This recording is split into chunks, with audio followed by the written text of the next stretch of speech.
साथियों, सर्वप्रथम मैं आपको हृदय से शुभकामनाएं देना चाहता हूं कि आप बहुत ही भाग्यशाली हैं, क्योंकि आपने भगवान श्री कृष्ण की प्रेरणा से ही श्रीमद् भगवत गीता सार के इस वीडियो को देखने का मन बनाया। मुझे पूरा विश्वास है कि इस वीडियो को पूरा अंत तक देखने और शांत मन से इसकी बातों को सुनने और समझने के बाद आपके विचारों और जीवन में बहुत ही सकारात्मक बदलाव आने वाले हैं। साथियों, मेरा खुद का अनुभव कहता है कि अगर आप इस बहुमूल्य ज्ञान का लाभ अधिक से अधिक लेना चाहते हैं तो इस गीता सार को पूरा अंत तक सुने। हर रोज सुबह और रात को सोने से पहले जरूर सुने और दूसरों को भी सुनाएं, क्योंकि जिस तरह खुशियां बांटने से बढ़ती है,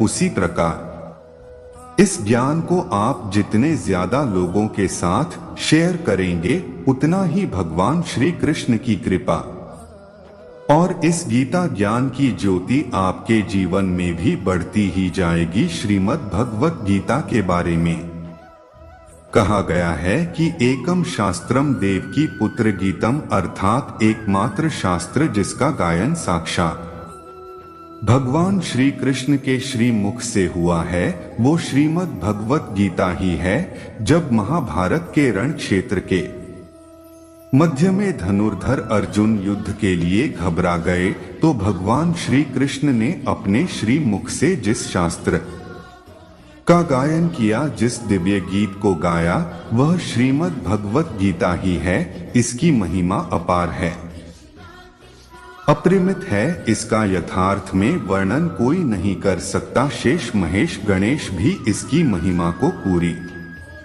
तरह से नहीं कह सकते, फिर हम मनुष्यों की तो बात ही क्या है। ऐसा कहा जाता है कि जिस घर में भगवत गीता का पाठ हर रोज पढ़ा जाता है या सुना जाता है, उस घर में भगवान श्री कृष्ण स्वयं आते रहते हैं। भगवत गीता को धरती के हर इंसान को पढ़ना और समझना बहुत जरूरी है, ताकि वह अपनी जिंदगी में सुख, शांति और सफलता को प्राप्त कर सके। भगवत गीता में कुल 18 अध्याय हैं और इन 18 अध्यायों में कुल 700 श्लोक हैं, जिसकी प्रत्येक पंक्ति को पढ़ पाना हर व्यक्ति के लिए मुश्किल हो सकता है।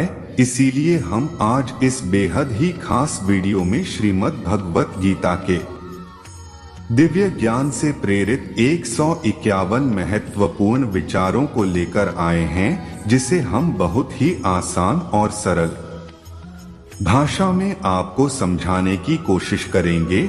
और हमें पूर्ण विश्वास है कि इन विचारों को हर दिन सुनने से आपके जीवन की वर्तमान और भविष्य की सभी समस्याओं का निवारण अवश्य किया जा सकता है। इससे पहले कि आप श्रीमद् भगवत गीता के बहुमूल्य ज्ञान में खो जाएं, इस चैनल को सब्सक्राइब करके घंटी जरूर बजा दें, क्योंकि हम आपके लाभ के लिए ऐसे ही ज्ञानवर्धक और प्रेरणादायक वीडियोस इस चैनल पर लाते रहते हैं। तो चलिए भगवत गीता के सबसे शक्तिशाली 151 विचारों को जानते हैं और अपने जीवन में अनुकरण करने की कोशिश करते हैं। भगवत गीता का पहला सबसे महत्वपूर्ण उपदेश है कि कर्म ही सबसे बड़ा धर्म है। भगवान श्री कृष्ण गीता में अर्जुन को उपदेश देते हुए कहते हैं कि व्यक्ति कर्म करने के लिए ही पैदा हुआ है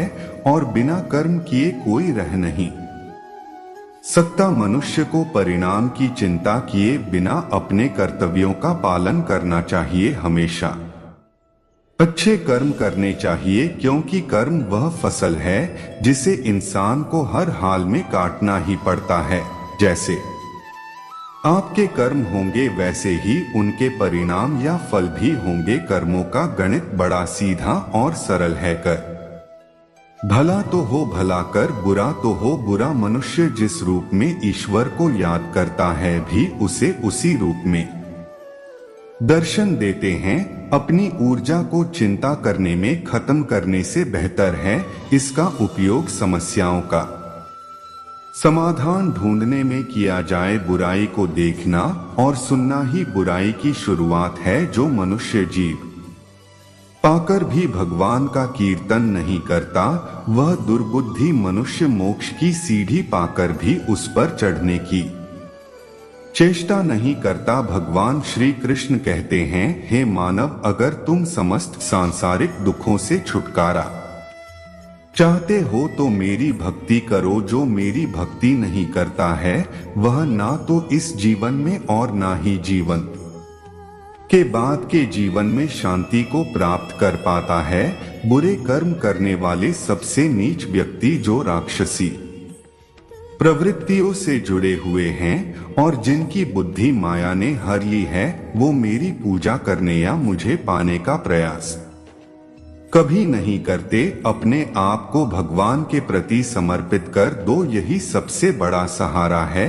जो कोई भी सहारे को पहचान गया है वह डर, चिंता और दुखों से मुक्त रहता है। भगवान पर विश्वास उस बच्चे की तरह करो जिसे हवा में उछालो तो वह हंसता है, डरता नहीं है, क्योंकि वह जानता है कि आप उसे गिरने नहीं देंगे। कान्हा कहते हैं, तू मन छोटा मत किया कर, जहां तेरे अपने मुंह फेर लेंगे वहां मैं तेरा साथ दूंगा। जीवन में कभी किसी से अपनी तुलना मत करो, तुम जैसे भी हो सर्वश्रेष्ठ हो। प्रेरणा का सबसे बड़ा स्रोत आपके अपने विचार हैं, इसलिए अच्छा सोचे, बड़ा सोचे और खुद को जीतने के लिए प्रेरित करें। दुख भोगने वाला आगे चलकर सुखी हो सकता है, मगर दुख देने वाला कभी सुखी नहीं हो सकता। इसलिए अपने अंदर करुणा रखें, आवेश नहीं, क्योंकि पुष्प मेघ की वर्षा से खिलते हैं, उसकी गर्जना से नहीं। गलत व्यक्ति जितना भी मीठा बोले आपके लिए बीमारी बन जाएगा, और सच्चा व्यक्ति कितना भी कड़वा लगे एक दिन औषधि बनकर काम आएगा। भगवान श्री कृष्ण कहते हैं, मन की शांति से बढ़कर इस संसार में कोई भी संपत्ति नहीं है। जिस व्यक्ति ने अपने मन को शांत रखना सीख लिया है, उससे ज्यादा धनवान इस संसार में कोई नहीं है। समय मनुष्य के बनाए मार्ग पर नहीं चलता, मनुष्य को समय के दिखाए मार्ग पर चलना होता है। इसी को नियति कहते हैं। जीवन कठिन तब लगता है जब हम स्वयं में बदलाव करने के बजाय परिस्थितियों को बने का प्रयास करते हैं। सत्य कभी दावा नहीं करता कि मैं सत्य हूं, लेकिन झूठ हमेशा दावा करता है कि सिर्फ मैं ही सत्य हूं। भगवान श्री कृष्ण कहते हैं, जिस प्रकार प्रकाश की ज्योति समुद्र पार जाने के लिए नाव ही एकमात्र साधन है, ठीक उसी प्रकार स्वर्ग के लिए सत्य ही एकमात्र सीढ़ी है। हम ना बोले फिर भी वह सुन लेता है, इसीलिए उसका नाम परमात्मा है। वह ना बोले फिर भी हमें सुनाई दे, उसी का नाम श्रद्धा है। कान्हा कहते हैं, मैं धरती की मधुर सुगंध हूँ, मैं अग्नि की ऊष्मा हूँ, मैं सभी जीवित प्राणियों का जीवन और सन्यासियों का आत्म संयम भी मैं ही हूँ। श्री कृष्ण कहते हैं, जो व्यक्ति मृत्यु के समय मेरा स्मरण करते हुए अपना शरीर त्याग है, वह मेरे परम धाम को प्राप्त होता है। उसका विनाश कर पुनः धर्म की स्थापना करने हेतु मैं अवश्य अवतार लेता रहूंगा। जो व्यक्ति आध्यात्मिक जागरूकता के शिखर तक पहुंच चुके हैं, उनका मार्ग है निस्वार्थ कर्म। जो भगवान के साथ संयोजित हो चुके हैं, उनका मार्ग है स्थिरता और शांति। मोह विनाश का कारण होता है, मनुष्य के दुखों का मूल कारण उसका मोह ही है। वह जितना अधिक मोह करेगा उतना ही अधिक कष्ट भी भोगे। पछतावा अतीत नहीं बदल सकता और चिंता भविष्य नहीं संवार सकती। इसलिए वर्तमान में आनंद लेना ही जीवन का सच्चा सुख है। मानव कल्याण ही भगवत गीता का प्रमुख उद्देश्य है। इसलिए मनुष्य को अपने कर्तव्यों का पालन करते समय मानव कल्याण को प्राथमिकता देनी चाहिए। हे अर्जुन, वह जो वास्तविकता में मेरे उत्कृष्ट जन्म और गतिविधियों को समझता है, वह शरीर त्यागने के बाद पुनः जन्म नहीं लेता और मेरे परम धाम को प्राप्त होता। वह व्यक्ति जो सभी इच्छाएं त्याग देता है और मैं और मेरा की लालसा और भावनाओं से मुक्त हो जाता है, उसे अपार शांति की प्राप्ति होती है। श्री कृष्ण कहते हैं, जो तुम्हारा साथ देता है तुम उसका साथ दो, जो तुम्हें धोखा देता है तुम उसे त्याग दो। जिस जगह आपका सम्मान नहीं हो वहां पर कभी जाना नहीं चाहिए, वरना लोग आपको कमजोर और मूर्ख समझेंगे। जहां बारिश ना हो वहां फसल खराब हो जाती है और जहां संस्कार ना हो वहां नस्ल भी खराब हो जाती है। ईश्वर ने हमें जो कुछ भी दिया है वही हमारे लिए पर्याप्त है और यही एक अटल सत्य भी है। संयम, सदाचार, स्नेह एवं सेवा, यह गुण सत्संग के बिना नहीं आते। ईश्वर से की गई प्रार्थना से इंसान की स्थिति या ईर बदले या ना बदले, पर उस प्रार्थना से इंसान के चरित्र में जरूर बदलाव आता है। जो लोग यह कहते हैं कि मेरे पास वक्त नहीं है, असल में उनके खास रिश्तों की गिनती में आपका नाम ही नहीं है। बात इतनी मधुर रखो कि कभी वापस भी लेनी पड़े तो स्वयं आपको कड़वी ना लगे। खुद में थोड़ा स्वाभिमान होना जरूरी है, वरना लोग आपको वहां भी दबाने की कोशिश करें जहां आपका अधिकार है। जब तक तुम अपने आप से नहीं हार जाओ तब तक दुनिया की कोई ताकत तुम्हें हरा नहीं सकती है। चुप रहने से बड़ा कोई जवाब नहीं और माफ कर देने से बड़ी कोई सजा नहीं।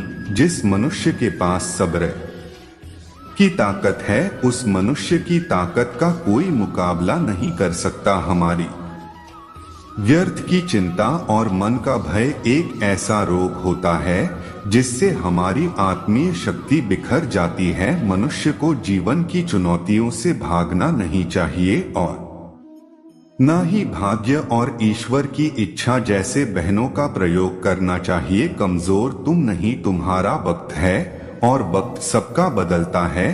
तुम बस अपना कर्म करते जाओ। जिसने कभी संकट नहीं देखा उसे अपनी ताकत का कभी एहसास नहीं होगा। जो मनुष्य दूसरों की तकलीफों को समझते हैं, जिनमें दया है, जो दिल से अच्छे हैं, उन्हें दोबारा जन्म नहीं लेना पड़ता है।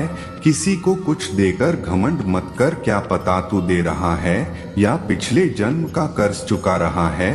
घमंडी मनुष्य का वंश, वैभव और प्रतिष्ठा तीनों ही चले जाते हैं।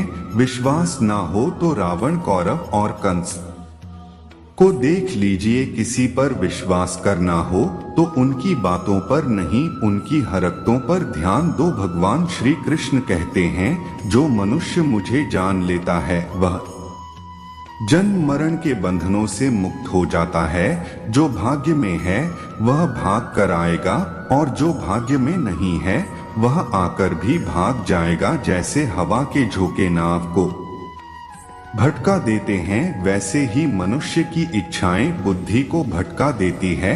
जो मनुष्य सुख और दुख में, मान और अपमान में शांति रहता है, वह मनुष्य मुझे अति प्रिय है। यह संसार मेरी ही माया है, यह संसार मुझसे ही उत्पन्न हुआ है। मैं ही इसका पालन पोषण करता हूँ और मैं ही इस सृष्टि का विनाश भी करता हूँ। मैं भूत, वर्तमान और भविष्य के सभी प्राणियों को जानता हूँ, लेकिन वास्तविकता में मुझे कोई नहीं जानता। मैं ऊष्मा देता हूँ, मैं वर्षा करता हूँ और रोकता भी हूँ। मैं अमृत भी हूँ और मृत्यु भी मेरे लिए ना कोई घृणित है और ना प्रिय। किंतु जो व्यक्ति भक्ति के साथ मेरी पूजा करते हैं वह मेरे साथ हैं और मैं भी उनके साथ हूँ। ईश्वर की शक्ति मनुष्य के होश, भावनाएं और मन की गतिविधियों के माध्यम से सदा उसके साथ रहती है। समझदार व्यक्ति जब संबंध निभाना बंद कर देता है तो समझ लेना चाहिए उसके आत्मसम्मान को कहीं ना कहीं ठेस अवश्य पहुंची है। प्रेम सदैव माफी मांगना पसंद करता है और अहंकार सदैव माफी सुनना पसंद करता है। कर्म ही तुम्हारी पहचान है, वरना एक नाम के यहाँ हजारों इंसान हैं। अच्छे कर्म करने के बावजूद भी लोग केवल तुम्हारी बुरी बात ही याद रखेंगे, इसलिए लोग क्या कहते हैं इस पर कभी ध्यान मत दो। जितना हो सके खामोश ही रहना अच्छा है, क्योंकि सबसे ज्यादा गुनाह इंसान से उसकी जुबान ही करवाती है। किसी को धोखा देना एक कर्ज है जो आपको किसी और के हाथों एक दिन जरूर मिलेगा। एक अच्छी नजर वही है जो सिर्फ अपनी कमियों और दूसरों के गुणों को तलाश करती है। कभी उस व्यक्ति पर भरोसा मत करो जो वक्त के साथ अपना स्वभाव बदल लेता है। सबको अपना जीवन बदलने के लिए समय मिलता है, परंतु समय बदलने के लिए दोबारा जीवन नहीं मिलता। जो होने वाला है वह होकर रहता है और जो नहीं होने वाला है वह कभी नहीं होता। ऐसा निश्चय जिनकी बुद्धि में होता